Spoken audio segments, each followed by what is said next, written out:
Seguimos, estamos en la tertulia de este viernes 11 de octubre del año 2024. Estamos con Alejandro Aval, Marcia Collazo, Juan Grompone y Gonzalo Pérez del Castillo.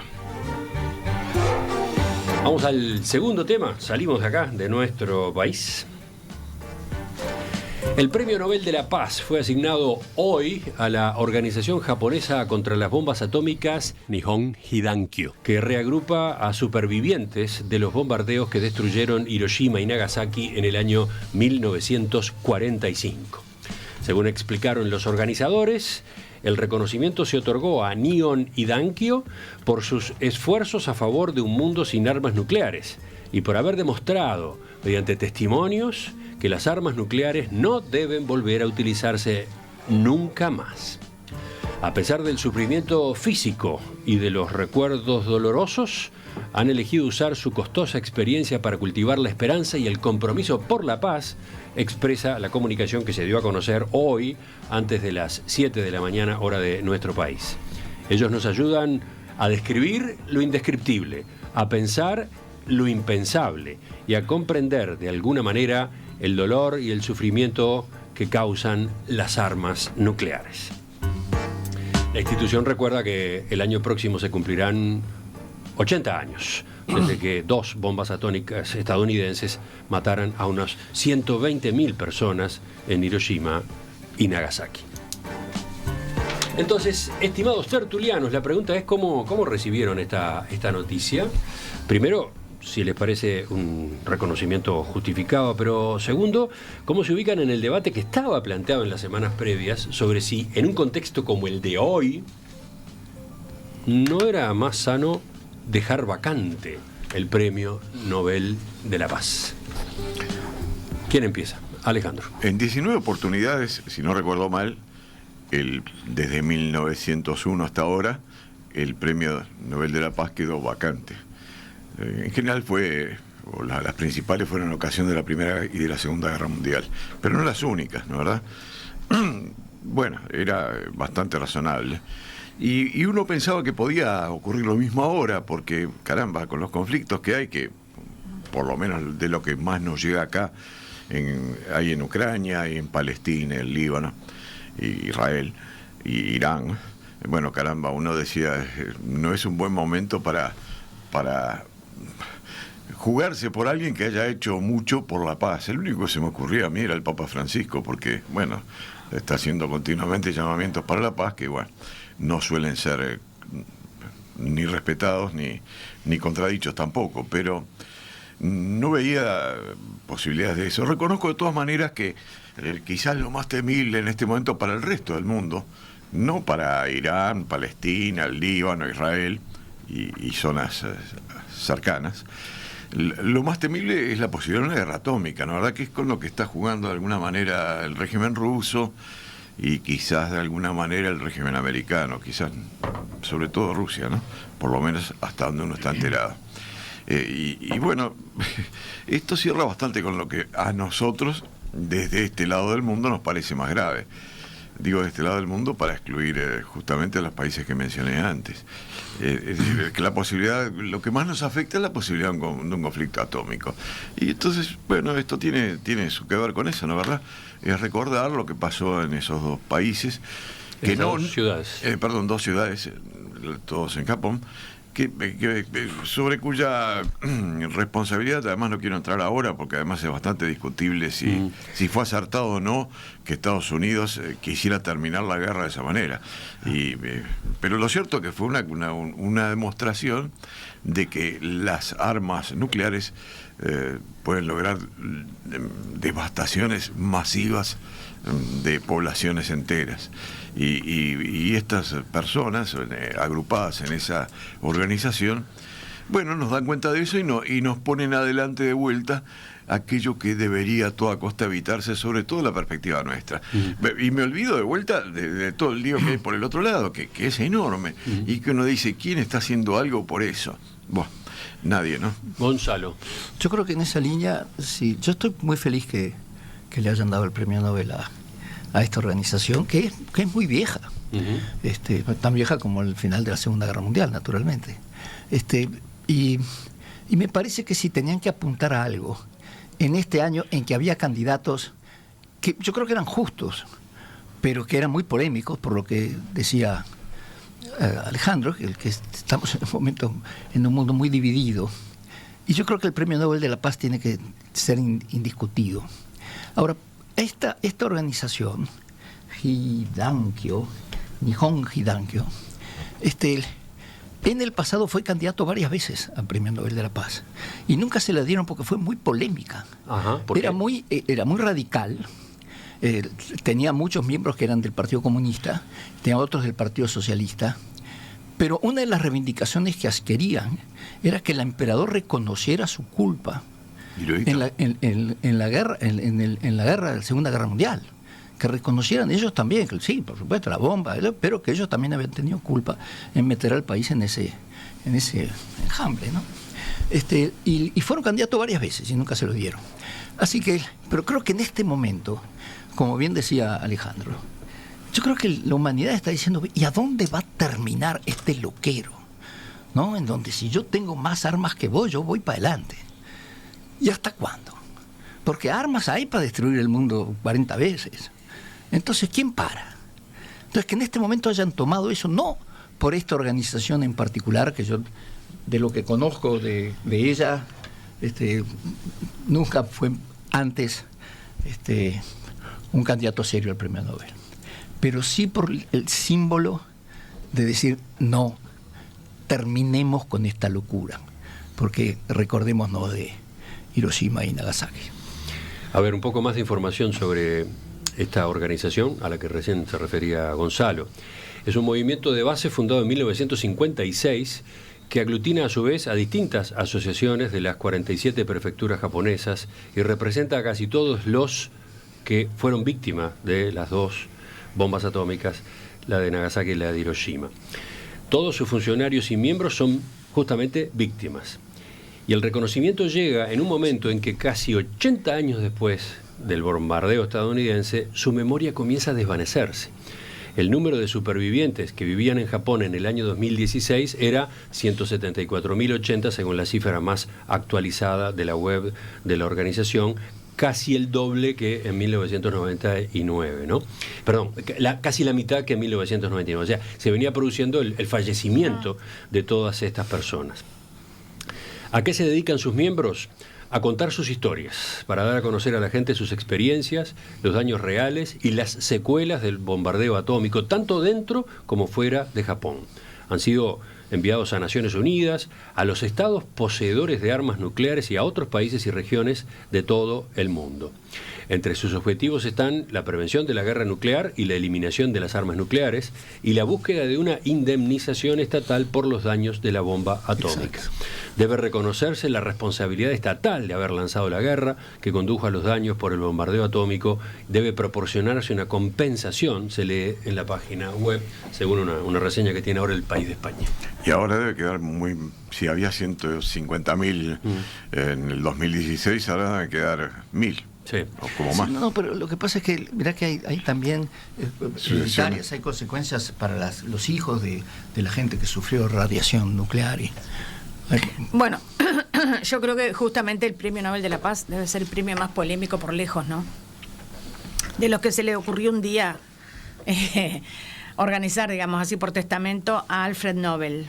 Entonces, yo acá traje anotado justamente que el Premio de la Paz, según el testamento de Nobel, ha de conferirse, dice, a la persona, él lo decía así, ¿no? A la persona que haya trabajado más o mejor en favor de la fraternidad entre las naciones, Correcto. la abolición o reducción de los ejércitos existentes y la celebración y promoción de procesos de paz. Fomentar acuerdos de paz. Correcto. Lo que sucede es que, claro, si uno se pusiera en plan de abogado, ¿no? Y leyera el testamento, resulta que habría que impugnar casi todos los premios Nobel que se han dado, ¿no? Desde esa fecha hasta hoy. Esta es una asociación, no es una persona, pero muy bien, sí, podría ser una persona físico-jurídica. Y esta seguramente para mí sería una de las formas más acertadas de premiación.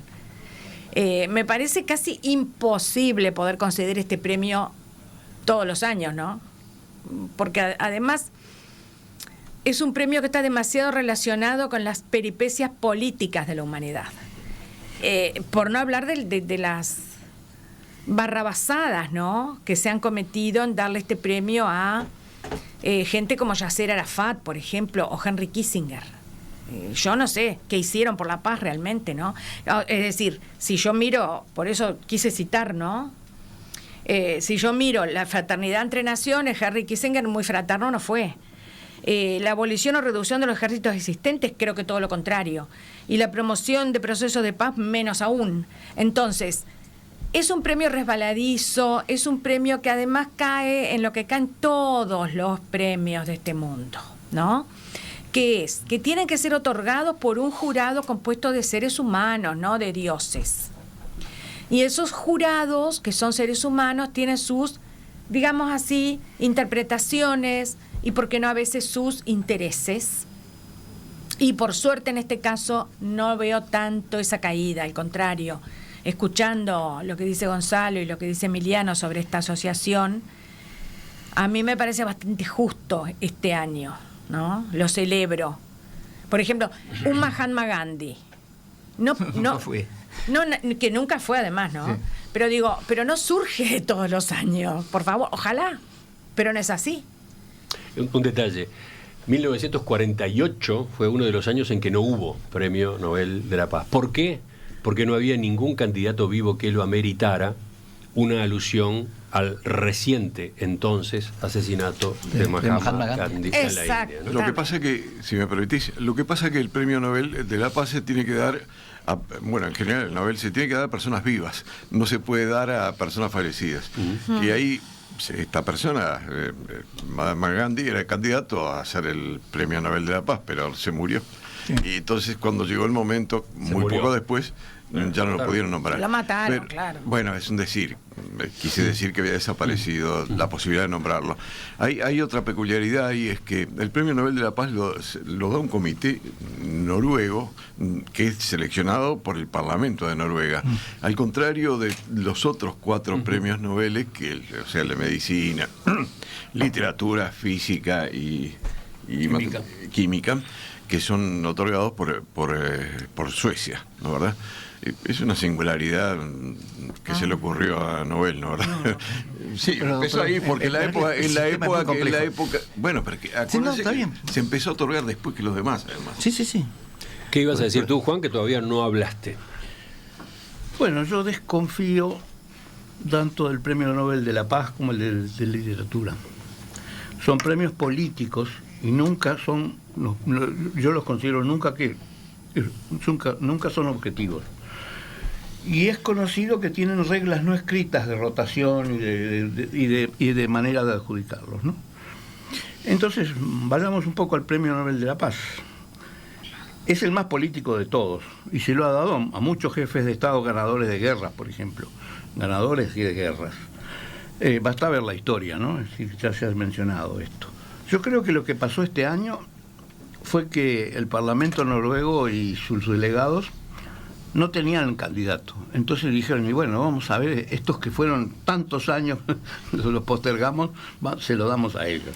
¿Me permitís que te haga una... en realidad sí, tenían candidatos, 285 candidatos tenían. Porque no se pueden dar los nombres de los candidatos que no fueron nombrados, pero sí la cantidad. Y entonces tenemos la cifra de los candidatos al Premio Nobel de la Paz, 285 para este año.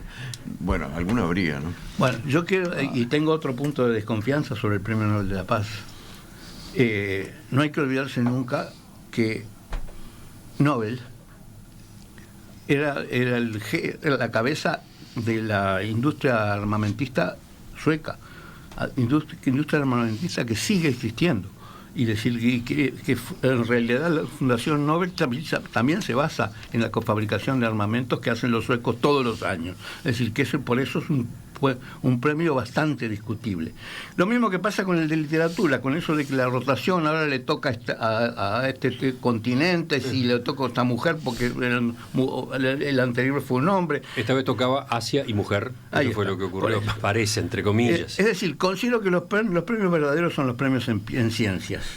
Porque nunca se discutió en los premios en ciencia, que yo recuerde. En cambio, literatura y paz, discusiones eternas. Además, los premios en ciencia dejan pasar un buen tiempo para poder verificar la importancia del trabajo científico. Fíjense que se le está adjudicando este premio Nobel de física a las personas que idearon la idea de red neuronal hace 40 años. O sea, los fundamentos de la inteligencia artificial, Claro, digamos, ¿no? sí, por eso, es decir, tuvieron que pasar 40 años para decir, sí, realmente esta locura que hicieron hace 40 años servía para algo, ¿no? Es decir, creo que eso es lo que le garantiza que los premios Nobel en ciencia son verdaderos. Para mí los otros dos... Y después están los consabidos intereses que decíamos. Es cierto, en ciencias tal vez dada un poco la naturaleza de las ciencias exactas y las ciencias naturales, dada su índole, que es mucho más formada en base a evidencia y no en base a opinión, obviamente que es bastante menos sujeto a discusión, estoy de acuerdo, pero no olvidemos que estos otros premios, sí, yo también pienso que al final dicen, bueno, este año mujer de tal lado y el año que viene hombre de tal otro. Al principio no lo hacían así y fueron muy eurocentristas, ¿por qué no? Y también fueron muy machistas, y después empezaron a tratar de enmendar, pero bueno, eso es lo que le pasa por lo general, como decía, a todos los jurados de este mundo, ¿no? ¿Qué vas a plantear tú, Gonzalo? Bueno, que en contradicción con Juan, a mí me gustaría escuchar qué es lo que dicen los científicos de a quien le otorgan los premios Nobel de ciencias. Porque nosotros, el resto de la gente no opina simplemente porque no entiende nada. Ahora, no sé si los científicos están de acuerdo. Yo conozco muchos científicos que estarían... Estoy seguro que participaron en la competencia y consideran que el trabajo de ellos es mucho más interesante. Hay muchos films sobre esas cosas. Bueno. Pero para dejarla verdaderamente horrorizada a Marcia, le quiero decir que es muy difícil otorgar un premio Nobel de la Paz o de literatura. Evidentemente es mucho más subjetivo. Ahora, el mecanismo para el premio Nobel de la Paz es complejísimo. No se preocupen, no se lo voy a explicar todo. Pero el Parlamento noruego nombra 5 personas que nombran un comité de expertos de distintas, evidentemente del tema, y estos invitan a candidatos, aparecen 285 candidatos, y entre todos ellos se discute y se selecciona uno.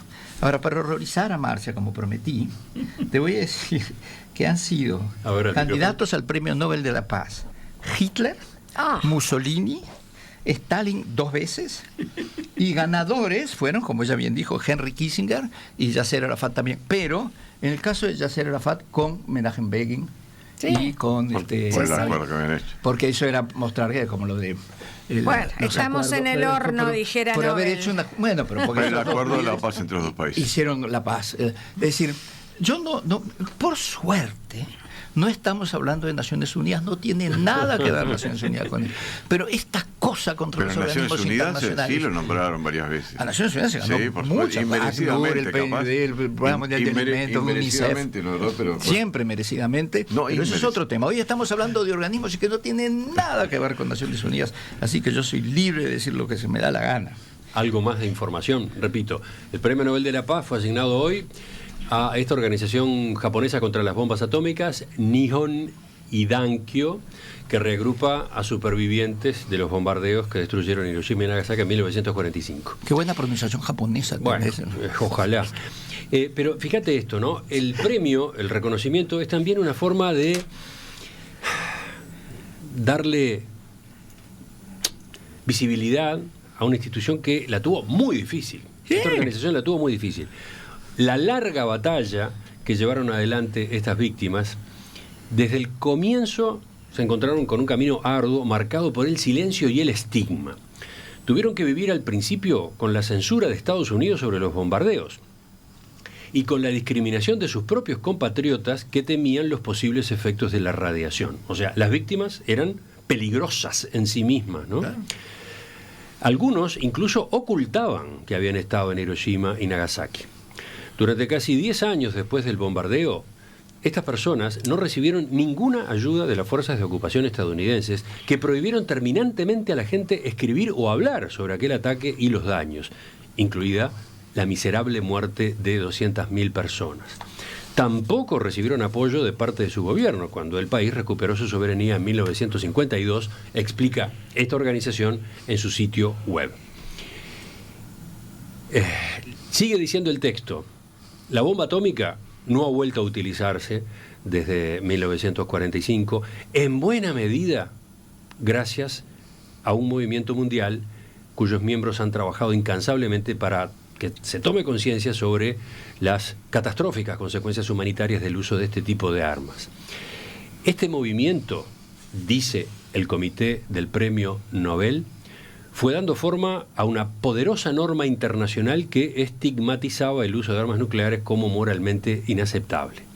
Los extraordinarios esfuerzos de Nihon Hidankyo y otros representantes de las víctimas han contribuido en gran medida al establecimiento del tabú nuclear.